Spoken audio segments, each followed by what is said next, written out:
네, 복된 주일 하나님께서 우리에게 주시는 은혜의 말씀은 신약 성경 요한복음 14장 26절, 27절 두 절의 말씀입니다.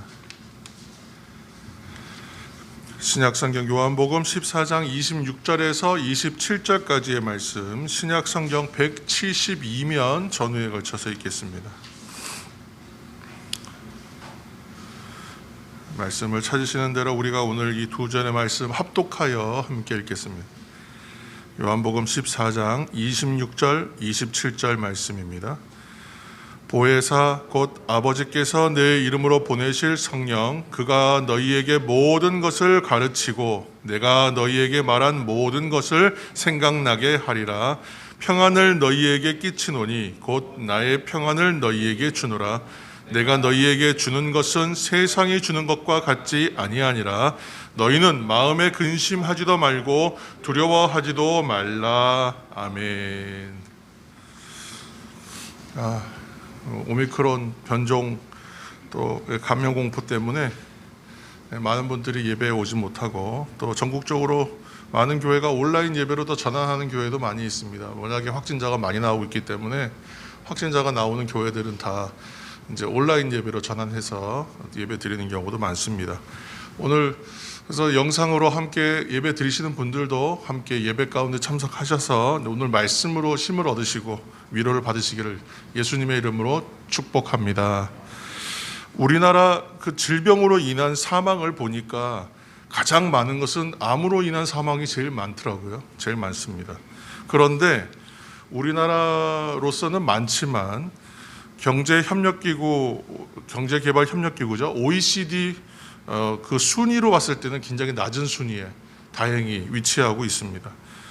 또 지금은 이제 많이 낮춰졌어요. 지금은 아주 예전에 한 95년도 이런 때를 기준으로 하면 거의 이제 한 5분의 1 수준으로까지 줄어들었는데 지금은 많이 낮춰지고 있지만 한때 세계에서 우리가 불명예스럽게도 가장 높은 순위를 기록했던 게 교통사고 발생 비율이 이제 제일 높았더라고요.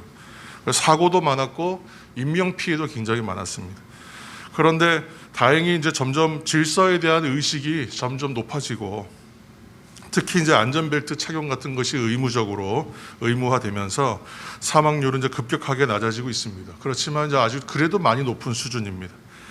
말 그대로 그 벨트는 안전벨트죠. 그래서 안전벨트를 매는 것으로 인하여 사고와 사망에 대한 그 비율을 극도로 낮출 수가 있습니다. 그 어린아이들도 이제 태우면 뒤에 카시트라 그래가지고 아이들 안전장치를 따로 2점씩 3점씩 이제 다 제가 아주 거의 이제 준 전문가가 됐습니다만 아이를 키워가면서 그러다 보니까 아이를 태우면 운전도 굉장히 좀 방어 운전을 하게 되고 안전하게 운행하려고 하고 무엇보다 벨트를 이제 매야 된다라는 이제 안전 의식도 많이 높아졌습니다. 안전벨트를 매는 것만으로도 생명을 보호할 수 있고 최소한의 안전은 확보할 수 있기 때문에 그렇습니다. 사람들은 그래서 이처럼 육체와 생명의 보전과 안전을 위해서는 끊임없이 장치들을 고안해냅니다. 그런 방식들을 만들어냅니다. 그만큼 우리가 살고 있는 세상 속에서 건강과 생명에 대해서 많은 위험이 우리에게 도사리고 있고 점점 더 그 위험은 복잡해지고 빨라지고 많아지고 있기 때문입니다. 그래서 어떤 사람들은 자신의 안전을 위해서 이른바 그 슈퍼리치라고 하는 세계적인 어떤 부자들, 세계 랭킹에 들어가는 부자들은 자연재해나 지진과 같은 그런 자연재해 강도 7, 8이 아니라 강도 10에 이르는 그런 강한 지진 또는 핵폭발에도 자신의 안전을 보장할 수 있는 그런 안전한 시설을 찾는다고 해요.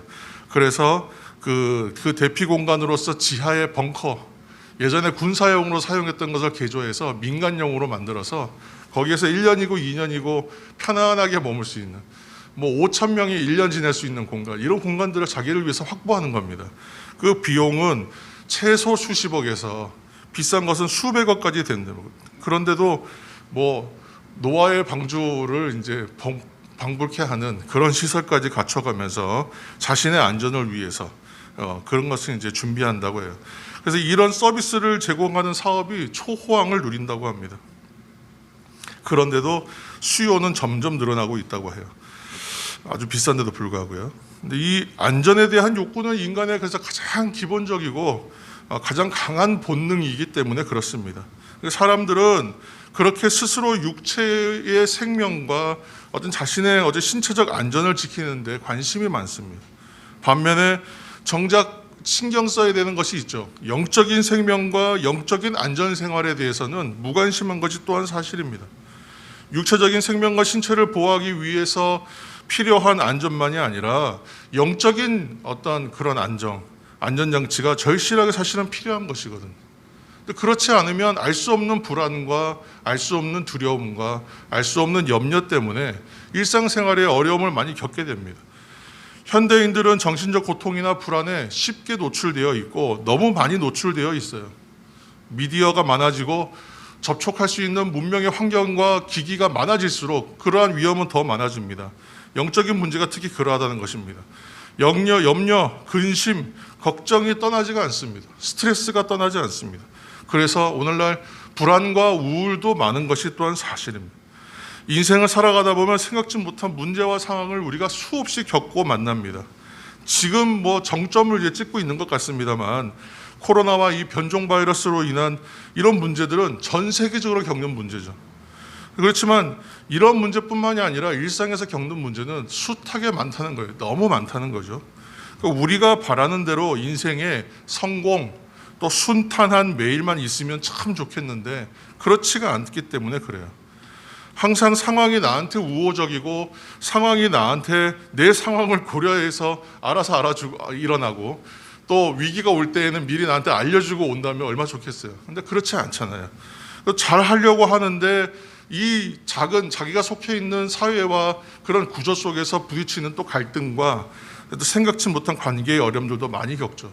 나는 열심히 한다고 했는데 시기를 받기도 하고 나는 잘한다고 했는데 질투와 미움을 받기도 하고 나는 그런 뜻으로 말한 것이 아닌데 생각지 못한 갈등과 골이 생기는 것도 많이 있습니다.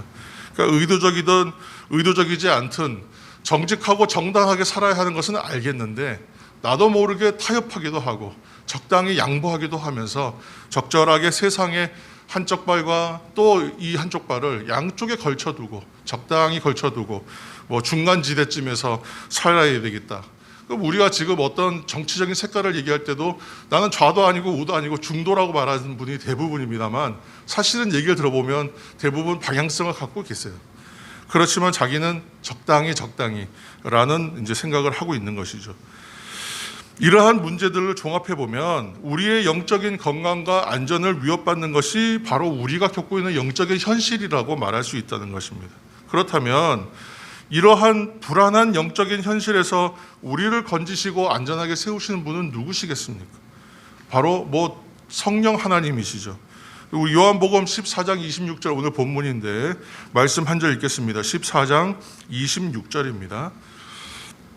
14장 26절 보혜사 곧 아버지께서 내 이름으로 보내실 성령 그가 너희에게 모든 것을 가르치고 내가 너희에게 말한 모든 것을 생각나게 하리라.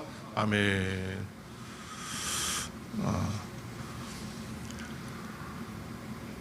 이 이제 의미들을 예수님께서 십자가를 지시기 전에 제자들을 향하여 예수님의 사역과 삶의 의미들을 설명하시면서 중요한 얘기를 한 가지 하세요.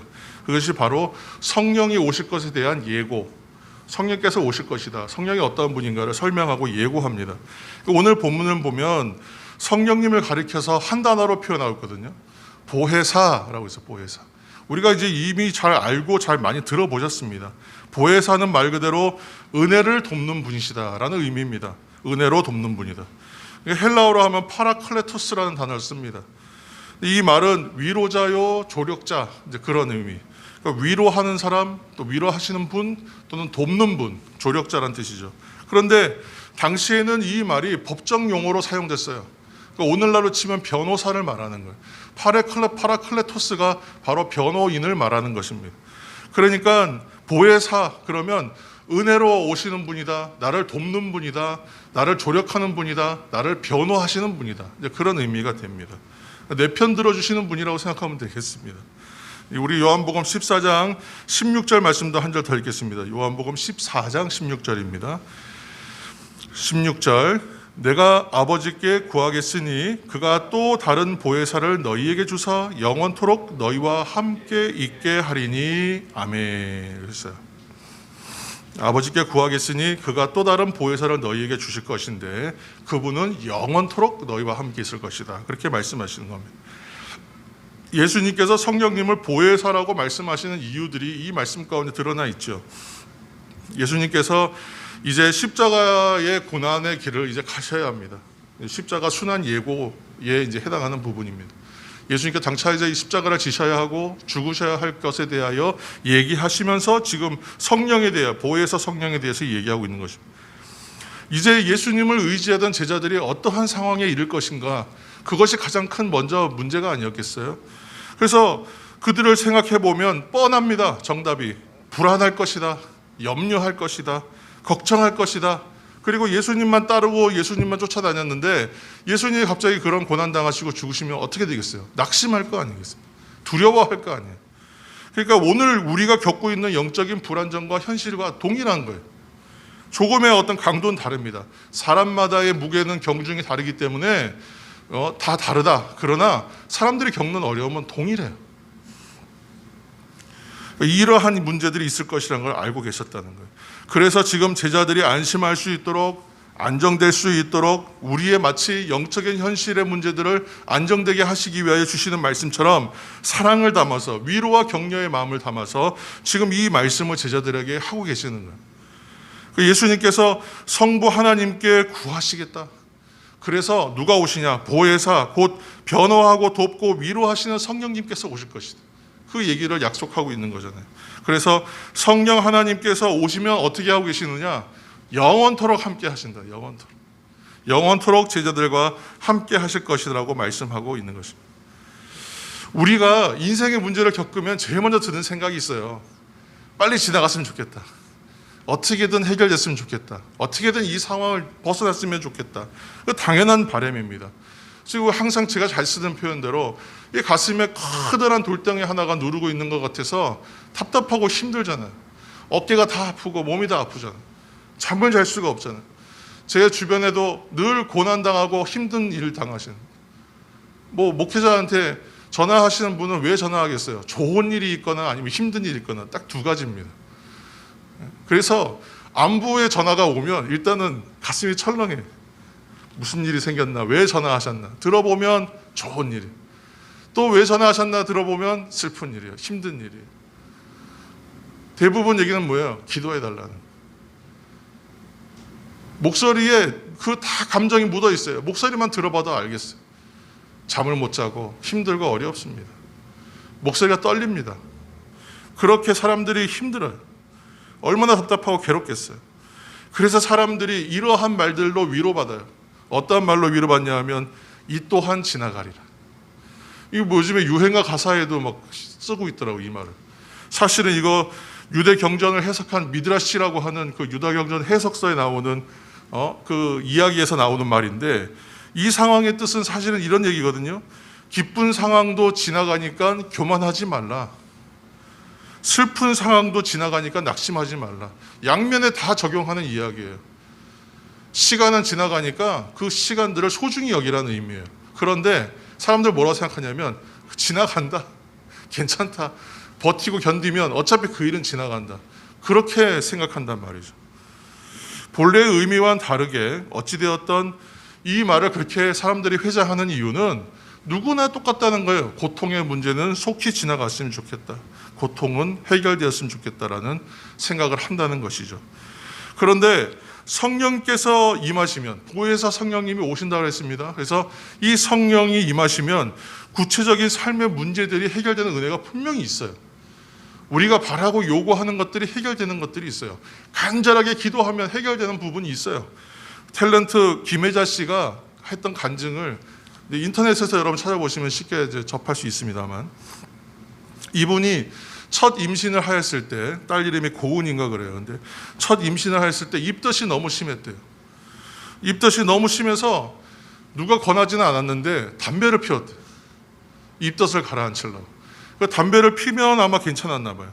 그렇게 시작하고 입에 댔던 것이 꼴초가 돼가지고 30년 넘게 피셨대요, 담배를. 그렇게 30년 고초가 되어서 집에 있을 때나 방송국에 있을 때나 집에서 입에서 담배가 떠난 적이 없답니다. 스스로를 가리켜서 뭐라고 하냐면 체인 스모커라고 자기를 지칭해요. 체인 스모커는 뭐예요? 계속 줄담배 피는 걸 체인 스모커라고 하죠. 근데 그만큼 자기 스스로 애연가라고 말할 정도로. 자기가 지금 아마 남대문 교회인가 어디 권사님이신데, 제가 알기로는. 근데 교회 매주 가면서도 독실한 기독교 신자예요. 그러면서도 담배를 못 끊는 거예요. 그러니까 오죽하면 하나님한테 기도하기를, 하나님 이것만 좀 용서해 주십시오, 이것만 좀 양해해 주십시오 할 만큼 그렇게 담배 피는 걸 좋아해요. 그렇게 자기는 담배 피는 게 맛있고 그거 한 모금 끝까지 빨아내야지만 만족스러웠다는 거예요. 그런데 어느 날 아침에 놀라운 일이 생겼어요.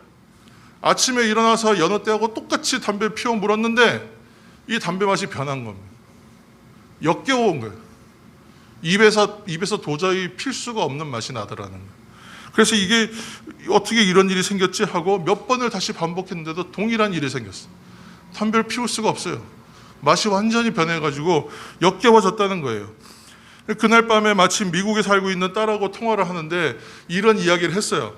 그랬더니 이제 이렇게 얘기했죠. 얘야, 정말 이상하다. 담배 맛이 싫어졌다. 이상하다. 그랬더니 딸이 그렇게 말하던 거예요. 아, 하나님 감사합니다 하고 아이가 울더래요. 그 딸이 그렇게 말했답니다. 하나님이 아름답게 지어주신 몸인데 담배 따위로 더럽혀서는 안 된다는 생각이 들어서, 그래서 엄마를 위해서 하나님께 기도했는데 이렇게 하나님이 빨리 들어주실 줄은 생각도 못했다 그러면서 그렇게 울더래요. 알고 보니까 따님이 미국에서 살면서 아기가 어렸나 봐요. 그러니까 아기를 남편한테 맡기고 엄마를 위해서 100일 동안 새벽 기도를 했대. 작정하고. 그러고 나니까 이 김혜자 씨가 그 얘기를 듣고 몸몸에 전율이 왔대요. 그리고 나서 이 담배와의 길고 길 인연이 끝났다. 그리고 딸의 기도를 들어주신 하나님의 힘을 자기가 몸소 체험했다. 그리고 나서 뭐라고 했냐면 가족의 관심과 사랑만큼 더 큰 힘은 없는 것 같다. 그렇게 말을 부연했어요. 문제는 흡연의 문제였지만 문제 해결을 하실 때에는 흡연만 해결해 주셨냐? 그렇지가 않아요. 가족 간의 사랑과 관심이 더해지게 하시는, 제가 말한 대로 플러스의 은혜가 있는 거예요. 그것으로만 해결되지 않는다. 문제는 그 문제만이 아니라는 거죠. 관계가 해결돼 버리는 거예요. 소원했던 문제, 딸아이의 마음에 그 엄마를 생각하면 마음에 항상 남아있는, 자기를 임신하고 그게 힘들어서 피웠다고 하는 그 담배, 그게 마음에 남아있었던 거예요. 30년 동안의 문제였다. 그런데 그 문제가 해결되는 거예요. 관계의 문제가 쓴뿌리가 뽑혀버리는 거예요. 이처럼 주님께서 보혜사를 보내주신다는 약속의 말씀은 진짜로 참된 은혜의 말씀이에요. 보혜사 성령에 대한 말씀이 참된 은혜가 되는 것은 매일 순간마다 일어나는 고통의 문제와 환난으로 해서 더 이상 일희일비하지 않겠다는 말씀이거든요. 왜 그러한가? 우리가 삶을 풍랑 속에 있는 배라고 생각한다면 이 배가 흔들리는 것은 어쩔 수가 없어요. 그렇지만 그 흔들림 속에서 안정되게 하시겠다는 문제거든요. 그래서 성령에 대한 약속은 근본적이고 본질적인 은혜에 대한 이야기일 수밖에 없어요. 근본적이고 본질적인 이야기입니다. 사도행전 3장에 우리가 잘 아시는 대로 성전 미문에서 앉아서 구걸하던, 태어날 때부터 걷지 못하던 사람에 대한 이야기가 나오지 않습니까? 장애가 있었기 때문에 이 사람은 구걸하는 것이 아니었으면 생활할 수가 없는 사람이었어요. 그래서 사람들이 걷지를 못하는 사람이니까 이렇게 들어가지고 구걸할 수 있는 곳에다가 데려다 놔주는 거예요. 그런데 오늘 그날도 그 사람들한테 구걸하고 성전 미문에, 문의 이름은 아름다운 문이에요. 근데 그곳에 앉아서 구걸하고 있는 거예요. 그러다 그날도 마침 사람들에게 구걸하고 있는데 사도 베드로와 요한이 지나갑니다. 그러니까 혹시 무엇인가 얻을 것이 있을까 하고 쳐다보았어요. 그리고 구걸했어요. 그런데 베드로가 그에게 필요한 것을 줬어요. 근데 그가 주신 거는 동전이나 음식이 아니었습니다. 우리 사도행전 3장 6절 말씀 우리 화면 보시면서 함께 읽겠습니다. 베드로가 이르되 은과 금은 내게 없거니와 내게 있는 것을 이것을 내게 주노니 나사렛 예수 그리스도의 이름으로 일어나 걸으라 하고 아멘. 당신에게 필요하다고 생각하는 그것을 내가 줄 수는 없다. 그렇지만 정말 필요한 것을 주겠다고 말하는 거잖아요. 내게 있는 것으로 내게 준다. 일어나 걸으라는 것이다. 나사렛 예수의 이름으로 명하여 걷게 하는 거예요. 사도 베드로가 지금 그에게 진정으로 필요한 것을 주고 있는 거예요. 어떤 일이 일어났습니까? 사도행전 3장 7절에서 8절 말씀입니다. 함께 읽겠습니다. 오른손을 잡아 일으키니 발과 발목이 곧 힘을 얻고 뛰어 서서 걸으며 그들과 함께 성전으로 들어가면서 걷기도 하고 뛰기도 하며 하나님을 찬송하라. 아멘. 다리가 힘을 얻어가지고 날 때부터 이 사람 나이가 한 40세쯤 되었다고 나중에 기록이 나오는데 한 40년 동안 걷지 못하던 사람이 다리가 갑자기 힘을 얻어서 일어서게 되고 걷게 되고 뛰게 되었어요. 이 자체가 놀라운 일이에요. 그러니까 이 사람 안에서 무슨 일이 일어나느냐 하면 항상 구걸하던 사람, 항상 인생의 그 무게에 찌들려 살던 사람. 근데 이 사람이 뭐라고 하냐면 찬송합니다. 이 사람이 성전 안으로 들어갑니다.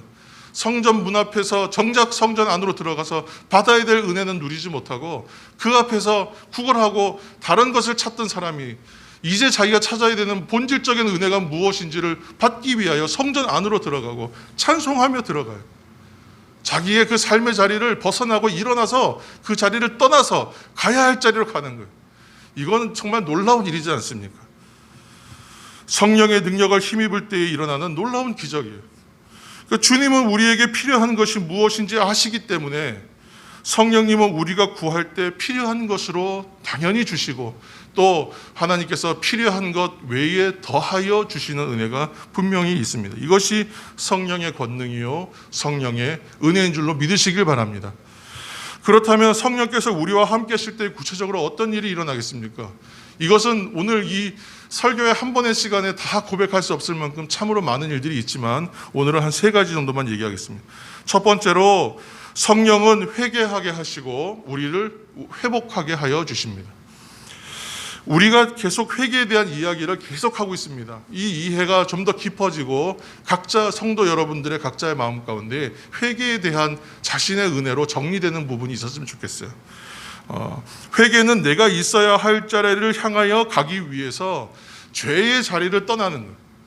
있어야 있지 말아야 할 자리를 떠나는 거예요. 내가 해야 할 일을 위하여 하지 않아야 될 자리들을 떠나는 것을 우리는 회개라고 얘기했습니다. 삶의 방향을 사망과 어떤 죄의 자리에서 생명과 의의 자리로 바꾸는 것, 그것이 회개라고 했습니다. 이것은 입으로 그냥 고백하고 죄를 나열하는 것을 끝나는 것이 아닙니다. 삶이 변화야 돼요. 삶의 행동이 변화야 돼요. 이 마음 깊은 곳에서부터 영과 은혜로 말미암아 새롭게 돼야 돼요. 악한 영들은 우리에게 끊임없이 회방하고 참소해요. 이것이 더 좋은 것이고 이것이 즐거운 것이라고 계속 우리에게 유혹해요. 그래서 오늘 내가 해야 될 일이 있음에도 불구하고 하지 말아야 할 것들에 즐거워하여 그것에 붙잡혀 있는 시간들이 너무나 많습니다. 국어 시간에 영어 공부하게 하고 영어 시간에 수학 공부하는 학생들이 공부를 잘하겠어요? 그 시간에 맞는 일들을 해야 함에도 불구하고 계속 다른 일을 하게 한단 말이죠. 그래서 이만하면 괜찮지, 이 정도면 괜찮지, 뭐 나 정도면 잘하는 것이 하고 자꾸 자기 있는 자리에서 타협을 하고 만족하게 해요. 그러면 안 돼요. 더 가야 돼요. 거기가 우리 있을 자리가 아니에요. 하나님께서는 우리 자녀들과 하나님의 성도들이 더 크게 자라기를 원하세요. 그들이 가진 모든 잠재력과 모든 주신 달란트대로 성장해 가기를 원하세요. 세상에서 그들에게 하나님의 목적과 뜻이 그들을 통하여 이루어지기를 원하세요. 하늘의 뜻이 이 땅 가운데 이루어지기 위해서는 우리들을 통하여 이루어져야 하기 때문에 그 자리에 머물러 있지 않도록 하신다는. 그래서 사람들은 한쪽은 이발, 저쪽에 한쪽 발은 저쪽에 이렇게 두고 생활하려고 합니다. 그렇게는 안 됩니다. 성령께서 그래서 영적인 그 양심을 굉장히 강하게 자극하는 시간이 있어요. 내가 있어야 할 자리, 내가 가야 할 자리를 위해서 마음의 결심과 결단이 일어나게 해요. 그리고 그것이 기도의 행동으로 나타나게끔 하세요. 그때 어떤 일이 일어나냐? 회복의 은혜가 일어납니다. 변화의 은혜가 일어납니다. 성도 여러분, 우리 안에 이러한 영적인 각성과 자극이 내 안에 일어난다면 지금 성령께서 역사하고 있는 거예요. 여러분 그 시간 더욱 성령을 사모하며 기도하시기를 예수님의 이름으로 축복합니다. 둘째로 성령께서 우리에게 무엇을 주시냐면 위로와 평안을 주십니다. 보혜사 성령님은 말 그대로 돕는 분이에요. 말 그대로 위로하시는 분이에요. 우리를 변호하시는 분이에요. 우리의 형편과 사정을 누구보다 잘 아시는 분이에요. 100만 원 필요하다고 기도했는데 100만 원이 아니라 1억이 필요하다고 생각하여 1억 주시는 분이에요. 돈으로 얘기하시면 이 비유를 잘 기억하시는 것 같아요. 제가 고등부 때 제가 고등학생 때 그때 담당하셨던 지금 기독교 방송에서 사목하시는 목사님 저희 이제 고등부 지도하셨었는데 그때 제가 아마 들었던 기억으로 기억합니다만 이렇게 말씀하셨어요. 너희 100만 원 달라고 기도했는데 너에게 필요한 건 100만 원이 아니라 1억이야. 그래서 1억을 주신다. 그래서 더 기도했어요. 왜 그랬습니까? 1억 달라고 기도했죠. 단순한 마음으로 기도했지만 하나님께서는 우리의 형편과 사정을 잘 아신다는 말씀을 드리는 것입니다. 문제와 그 원인까지도 정확하게 아세요. 그래서 우리의 심히 고단한 우리의 현실의 문제들을 아시고 우리의 마음을 평안케 해주세요. 지금 내 눈앞에 있는 문제가 해결된다고 해서 마음의 평안이 오느냐? 일시적으로는 그런 것 같아요. 그런데 그것이 해결의 방법이 아니기 때문에 하나님께서는 근본적으로 해결할 수 있는 평안의 마음을 주시는 거예요. 어떠한 문제가 오더라도 평안할 수 있는 마음을 줘버리시는 거예요. 요한복음 14장 27절 오늘 본문입니다. 함께 읽겠습니다. 평안을 너희에게 끼치도니 곧 나의 평안을 너희에게 주노라. 내가 너희에게 주는 것은 세상이 주는 것과 같지 아니하니라. 너희는 마음에 근심하지도 말고 두려워하지도 말라. 아멘. 성령이 임하시면 우리 마음에 평안이 밀려오기 시작합니다. 흔들리지 않는 인생은 없다고 하잖아요. 흔들리지 않는 인생은 없어요. 흔들리지 않고 피는 꽃은 없다고 시도 있잖아요. 이러한 인생에서 성령이 임하실 때 그것은 어떤 일이 일어나냐? 반석, 추루하고 반석. 예수 그리스도를 말하는 이 반석은 흔들림이 없는 곳이거든요. 이 반석 위에 세운 집과 같은 흔들림이 없는 평안함을 주신다. 그래서 처음 신앙생활 하시는 분들에게 피드백을 해요. 제가 있는 새가족 양육할 때 새가족들한테 4주가 지나고 또는 때로는 어떤 분들은 6주, 때로는 8주까지 하는 분도 있는데 더 오래는 못합니다만 그래서 한 분기 정도가 지나면서 질문해요. 자, 이제 새가족 교육 끝나시고 이제 신자로서의 생활을 시작하셨는데 가장 삶에서 달라진 문제가 있다면 무엇이 있습니까? 라고 물어봤어요. 그럼 이 공통된 질문입니다. 그러면 이 질문의 답들이 스타일이나 방식은 조금씩 다르지만 그 말의 내용은 무엇인가? 마음이 편안해졌다는. 마음이 편안하대요. 스트레스에 대해서 좀 취약했었는데 스트레스 받지 않는 것 같아요. 그만하면 괜찮지 하고 그냥 받아 넘기고 지나갈 수 있더래요. 예전에는 그 마을 하나하나가 다 걸려가지고 마음에 어떤 괴로움이 있었는데 지나보낼 수 있고 흘려보낼 수도 있는 마음에 여유가 생겼습니다. 그렇게 얘기하더라고요. 이 또한 성령의 역사. 하나님께서 그 마음 가운데에 평안의 마음을 주시니까 그런 일들이 일어나지 않습니까? 그래서 내 마음 가운데에 그러한 평안함을 주시면 기도할 때 특별히 그러한 마음의 평안함을 주시면 성령께서 역사하시는 거예요. 여러분 더욱 사모하며 기도하시기를 다시 한번 예수님의 이름으로 축원합니다. 세 번째로 성령은 우리에게 능력을 주십니다. 예수님의 제자된 사도들은 한 사람의 예배도 없이 성령의 역사와 성령의 은사와 성령의 능력과 인도하심을 받아서 사역했어요. 하나님의 힘을 빌어 성령의 능력을 힘입어 사역하지 않은 사람은 한 사람도 없습니다. 성령이 임하시는 것은 하나님의 약속된 일이기 때문에 그랬어요. 사도행전 1장 4절 말씀입니다. 함께 읽겠습니다. 사도와 함께 모이사 그들에게 분부하여 이르시되 예루살렘을 떠나지 말고 내게서 들은 바 아버지께서 약속하신 것을 기다리라. 아멘. 약속하셨단 말이에요. 말씀 한 절 더 읽겠습니다. 사도행전 2장 38절. 베드로가 이르되 너희가 회개하여 각각 예수 그리스도의 이름으로 세례를 받고 죄 사함을 받으라. 그리하면 성령의 선물을 받으리니. 아멘. 우리 아까 전에 성령은 우리를 회개하게 하신다 그렇게 말씀드렸는데 우리가 죄의 자리를 떠나서 내가 있어야 할 자리로 나아갈 때에 주시는 것이 성령의 선물을 주신다. 선물 곧 은사요 능력. 우리가 말하는 것이 다르게 해석되어 있지만 다 같은 이야기. 성령께서 주시는 것이에요. 선물로 주시고 은사로 주시고 능력으로 주시지만 그것은 하나님께서 주시는 것이. 사도행전 1장 8절 말씀드리겠습니다. 오직 성령이 너희에게 임하시면 너희가 권능을 받고 예루살렘과 온 유대와 사마리아와 땅끝까지 이르러 내 증인이 되리라 하시니라. 아멘. 성령이 주시는 이 능력을 가지고 사도행전 1장 8절에서는 뭐라 그랬냐면 권능이라고 그랬어요. 우리말로. 자, 권능 그랬는데 이거 두나미스라는 말인데 이것을 누구는 뭐 다이너마이트다, 다이나믹이다 이게 표현합니다만 다 틀린 말은 아닙니다. 그러나 그거 좀 치우친 말이 될 수 있어요. 여기서 말하는 능력, 두나미스, 권능은 마치 한 사람의 힘이 아니라 다수의 힘을 합친 것 같은 힘, 그렇게 표현해야 이해가 정확합니다.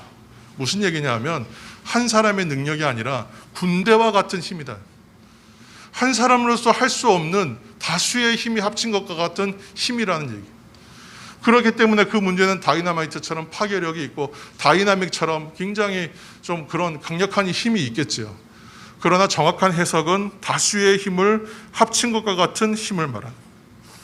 이렇듯 우리 안에 성령이 임하시면 이 나 혼자만의 힘이 아니라 정말 많은 자들이 돕는 것 같은 힘을 느낀다는. 그래서 내 안에 발견할 수 없었던 것, 곧 내 안에 선한 것, 내 스스로 만들어낼 수 없었던 능력들이 이 안에서 샘솟듯 일어나기 시작합니다. 그래서 용서하게 되고, 그래서 봐주는 거죠. 관용하게 되고, 그래서 더욱 사랑하게 되는. 그리고 생명의 복음을 내가 누렸으니 이거 전해야겠다는 생각하는, 전파하게까지 하는 능력이 생기는 거예요. 다른 사람을 위해서 기도하는 마음이 생기는 것, 성령이 주시는 능력. 자녀를 위해서 사랑하는 마음 더 샘솟게 하시는 것도 하나님의 능력이에요. 그래서 이 시간 성령의 능력이 임하시기를 예수님의 이름으로 축복합니다. 서로 축복하시죠. 한번 성령으로 충만합시다. 이렇게 한번 인사하시죠. 네. 아멘. 우리는 이렇게 보혜사 성령으로 충만해야 합니다. 그때 우리는 회개와 회복을 경험하고 평안과 위로를 공경험하고 능력을 힘입어 살아감으로 생명을 누리고 또한 전할 수 있게 되는 것입니다. 매 주일마다 교회 공동체로 예배로 모이는 것은 성령께서 함께 하심으로 우리로 이 예배를 통하여 회개와 회복을 경험하게 하시는 그 은혜가 있기 때문에 그래요. 이 주일의 예배 시간에만 임하는 것은 아니지만 이 주일의 예배 시간을 통하여 그 에너지와 그 은혜를 경험하게 하시는, 마치 우리가 주유소에 가면 자동차에 기름을 넣어야 되잖아요. 그것이 뭐 전기 충전이든 가스 충전이든 등유든 경유든 휘발유든 간에 유종은 다르겠지만 자동차 가서 5분 10분 주유하면 금세 다 충전해서 수백 킬로를 달릴 수 있는 힘이 생기는 거예요. 매 주일마다 단 한 시간의 이 예배 시간을 통해서 성령께서 부어주시는 능력을 경험하면 한 주간 살아가는 힘을 얻는 거예요. 매일의 새벽에 짧은 시간 기도하면 그 하루를 온전히 살아낼 수 있는 능력이 하나님께 부어지는 거예요. 매일 그렇게 능력 공급받고 매주의 능력을 공급받아야 하기 때문에 주일을 성수하고 새벽을 지켜가고 경건의 시간을 지켜나가는 것입니다. 그렇지 않고도 괜찮다, 그렇지 않고도 안전하다고 하는 것은 사단이 말하는 거짓말이에요. 참소하는 자가 말하는 거짓말이에요. 여러분, 이 사실을 기억하셔서 하나님의 능력을 힘있는 자리, 은혜 받는 자리를 외면하지 마시고 그 자리가 어떠한 자리든 온라인이든 무슨 자리든 간에 하나님 앞에 나아가서 은혜로 충만하시고 성령으로 충만하셔서 하나님이 주시는 평안과 위로를 누리고 회복을 누리고 회개함을 통해서 하나님이 주시는 선물을 받아 누림으로 능력받아서 생명의 복음을 전하는 자리까지 나아가는 저와 여러분이 되시기를 예수님의 이름으로 축원합니다. 기도하겠습니다. 하나님, 주일 예배를 시작으로 한 주간 우리와 동행하시는 성령으로 충만하게 하여 주옵소서. 매일의 시간을 통하여 경건의 시간을 통하여 하루를 살아가는 능력을 공급받는 은혜가 있게 하여 주옵소서. 성령으로 충만하게 하여 주옵소서. 성령으로 충만하게 주옵소서. 간절히 기도하옵고 예수님의 이름으로 기도합니다. 아멘.